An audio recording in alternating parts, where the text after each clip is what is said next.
last time that we saw Master Chief was at the end of Halo 3, the legendary end of Halo 3. And at that point, he was in cryosleep with Cortana, floating over a mysterious planet in essentially the wreckage of the Forward Unto Dawn.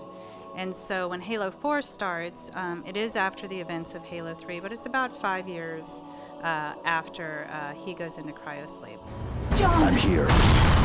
I think one of the amazing things about working on an IP like Halo and a universe like Halo is not unlike the Star Trek universe, there's so many stories that we can tell. And so we've explored a whole set of stories through different games and other mediums.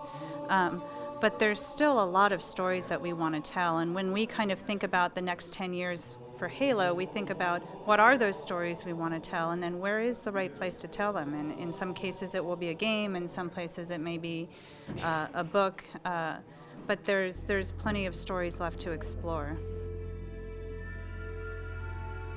We really look at Halo 4 as sort of a seed and a foundation for kind of a decade of storytelling, and so we kind of think of it as the start of a saga, because there may be different ways we want to tell some of that story.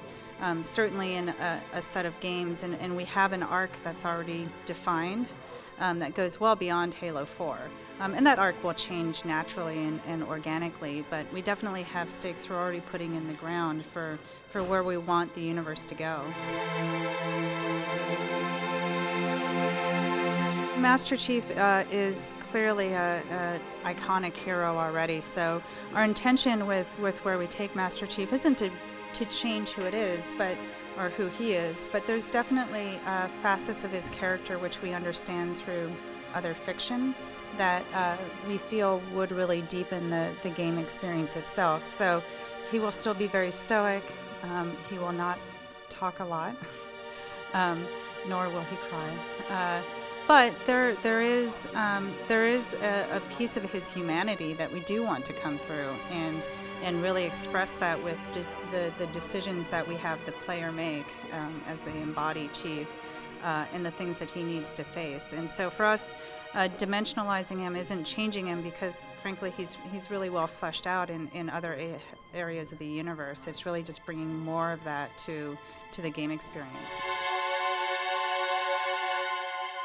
Part of our storytelling goal with Halo 4 is to also serve as a bridge with campaign and multiplayer, and that's less about having, a very direct, continuous story, and more about having a narrative that can extend, and making sure that everything you're doing in the game, whether it's in multiplayer or campaign, is sort of contextualized in that world, so that the things you do in multiplayer feel like they have a meaning and they have a place in the universe, because they are part of a larger narrative. The first-person experience, there's so many different ways for a player to experience different moments.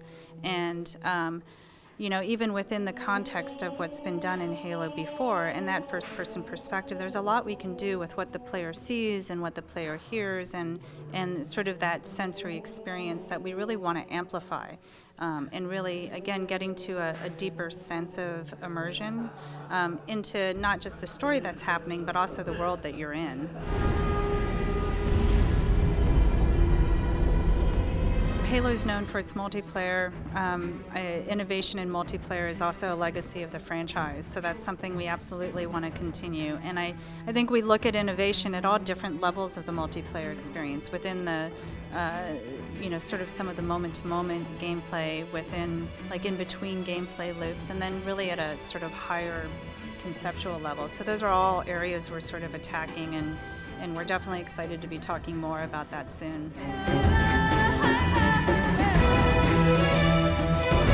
Part of 343 taking on Halo was bringing in talent from all over the industry and all over the world to work on it. And so every one of those people and craftsmen has their own unique perspective.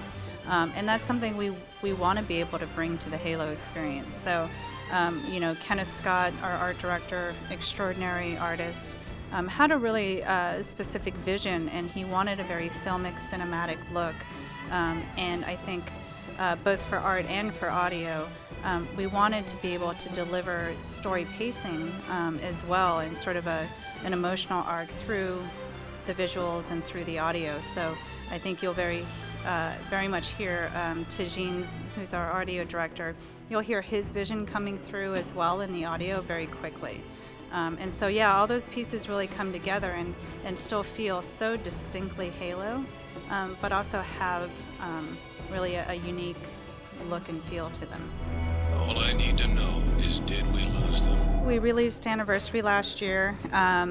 It was a different part of 343 who was focused on Anniversary, because we were definitely, at that time, as well, heads down on Halo 4. And it is built on some different technology, but we definitely learned a lot from that experience. I mean, part of it was sort of a validation of some of the things we felt about Halo 1, and also about Master Chief. I think for a lot of us, and I include myself, Halo 1 was my favorite Halo experience. I just have such distinct memories of how it felt the first time I went into Halo, and I think a lot of us sort of harken back to that feeling as something we want to be able to capture for Halo 4, not just for new players coming in, but for players who have played all of the Halos.